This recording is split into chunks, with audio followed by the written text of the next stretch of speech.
Hey there. So, pretty much I'm just continuing what I was doing in my last video and making another painting for my exhibition concept. If you haven't seen it, I'll give you a quick rundown. Basically, I want to do a local exhibition on how artists can welcome AI as a friend instead of rejecting it and worrying about it and taking painters' jobs and all that jazz. There's a much more in-depth explanation in the last video if you want to check that out later. Also, yes, I am still going to use a projector because I can't draw. I've considered learning how to draw so I can understand depth of body parts with just a pencil, but that requires time, learning a new skill, and bettering myself as an artist, which I don't support. So, how's the weather, huh? Yeah, I don't know how to fill the weird silence, so here's my tier list on people that look like an orange. S tier, Donald Trump. What's the coolest sounding language? I'm trying to learn Italian at the moment, and I'm realizing that it's easily one of the goofiest languages out there. Like, even Duolingo was like, fuck it, let's make this guy's name Mario for the next 20 exercises. Is that racist? Is that racist? I don't know. Right now I'm using a cup of water with a little bit of paint in it to draw the background of the painting. I like using this method because it allows me to use vibrant colours like pink as the background, but just making it a little bit more faded into the background so that the boldness of the colour doesn't compete with the actual subject matter of the painting.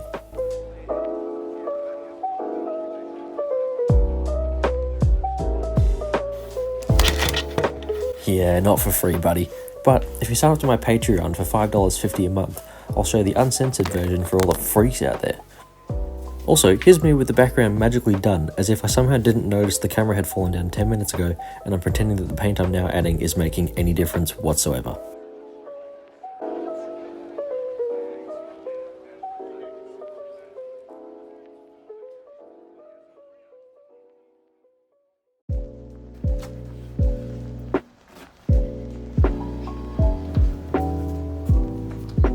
I figured I'd use the same method for the first back layer of the portrait as well. Similarly to my last video, purely for the fact that if I decide I want to leave any negative space, there's at least a nice light blue sitting there, as opposed to the bright white canvas that sticks out like a sore thumb. Also, this is the part of the video where I show you how povo my painting setup is, as currently the most sophisticated easel that I have is this old ass chair that is probably prepared to disassemble itself like an object in the LEGO Star Wars game. Anyway, I'm going to shut my trap for a bit and let these time lapses run until I think of another useless anecdote or fun fact that you don't want to hear about. Oh hey, here's one. Did you know that the brain constantly eats itself?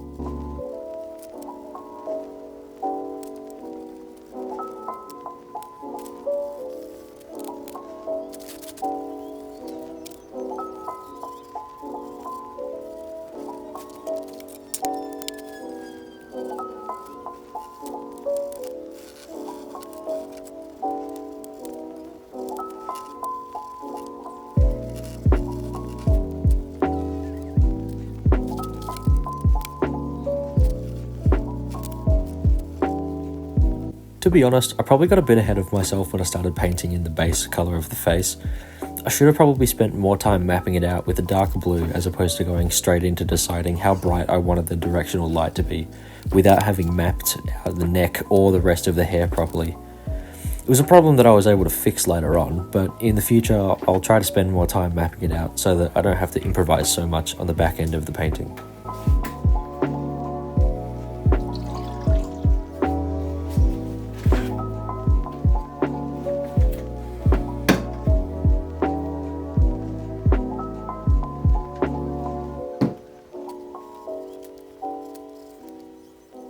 Here I used some light touches of brown in my various shades of blue in the hair.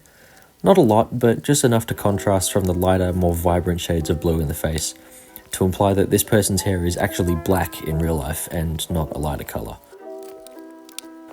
Personally, I think it worked out nicely, but it's your opinions that'll tell me if I'm a silly man that ruined his painting by dulling the hair colour or not. And if I did, then I'm not changing it anyway, because that would be admitting that I'm wrong, so fuck you.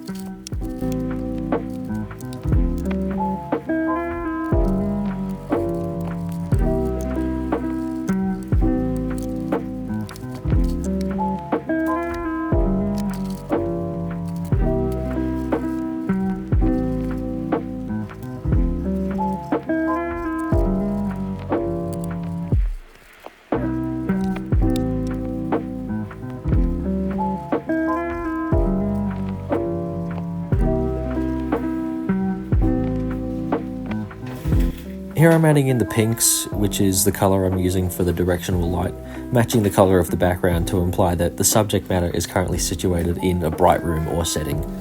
Not sure if I went too overboard with the pink in the hair, and I should have used less like I did in the face, but to be honest, I just really liked the shades of almost strawberry pink I was using, so I just improvised most of this part and had some fun with it.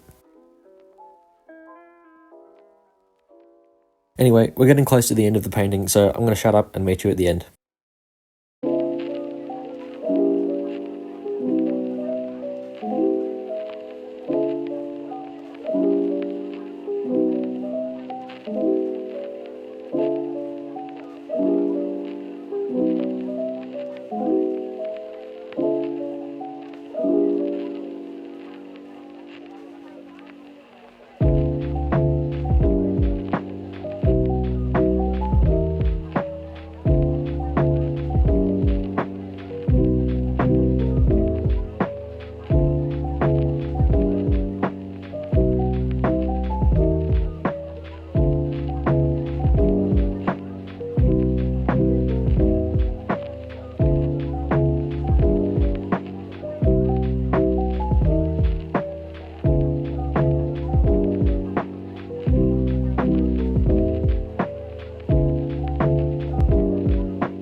So anyway, this is how it turned out. Not my best work, but definitely a strong contender for my exhibition concept.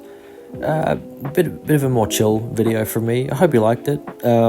So give it a like and chuck a subscribe on if you feel like it. That'd be greatly appreciated. All right, see ya.